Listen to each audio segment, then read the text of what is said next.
"Oh, I'm dreading this day," Susan exclaimed. Bill turned to her and said, "What's wrong? What's happening?"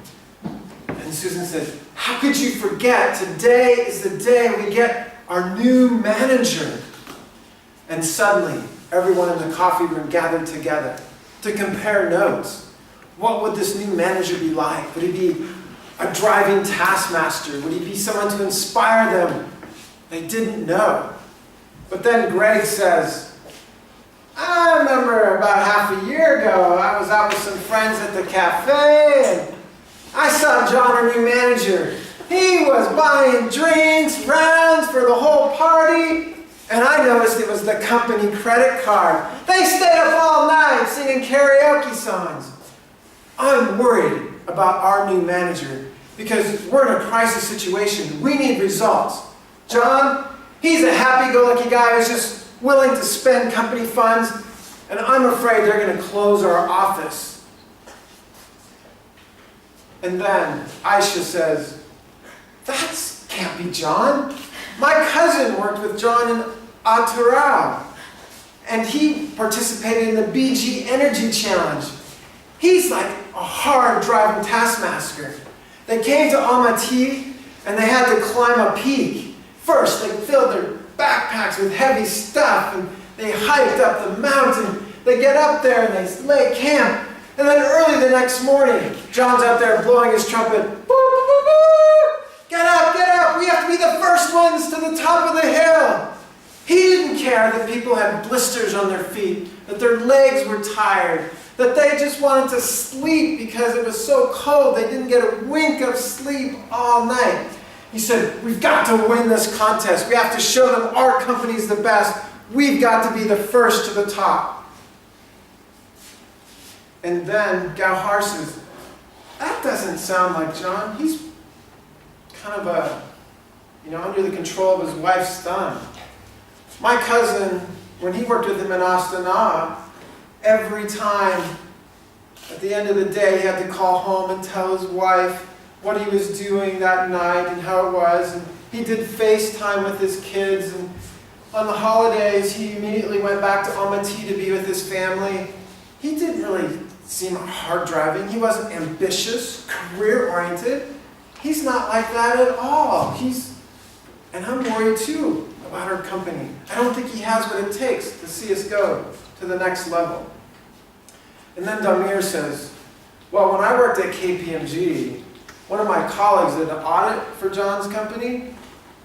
Now, he's completely different from how you guys described.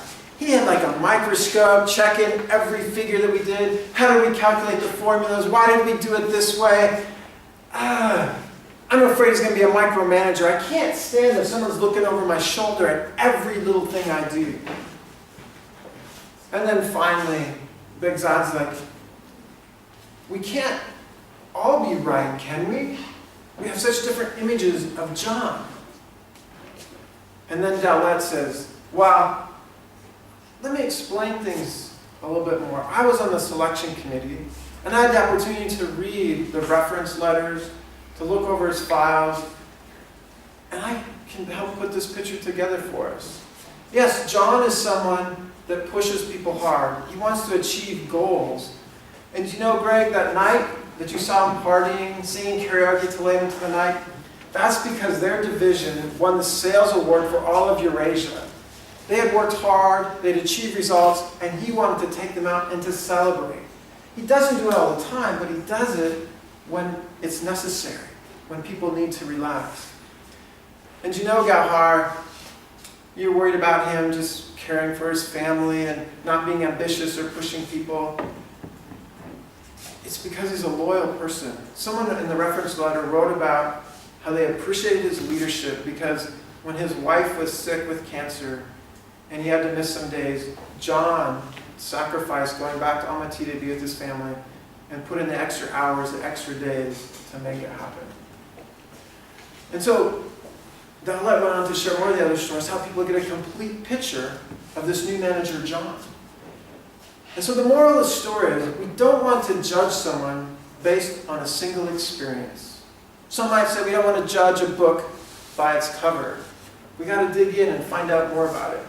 Sometimes this happens with movies. We may see a single clip, and it gives us the wrong idea of what the movie's about.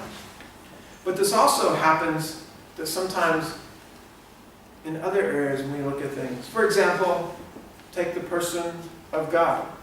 Some people think he's got a rule book. He's a hard-driving taskmaster. You have to do this. You've got to do that. You got to perform. You got to do everything by the cross every T, dot every I.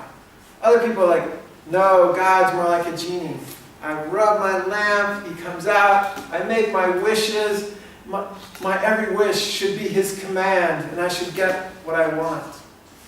And other people may feel like, God never answered my prayers. There's no magic in this. And they gloss over some of the difficult things that they have been through. But if someone could come along and give them a more complete picture, maybe based on what they read in scriptures, their own experiences, they'd understand during those difficult times, maybe he was right there, caring and helping them along. Maybe they understand that some of the rules are there because he wants what's the best for us, trying to protect and direct us.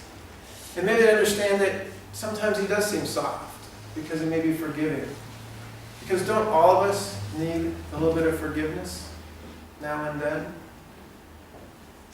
And so again, the moral of the story is, don't judge a person, whether it be one of us in this room, someone who gives a first speech, whether it be a supernatural being, on your first experience. Take time to explore and learn the whole picture.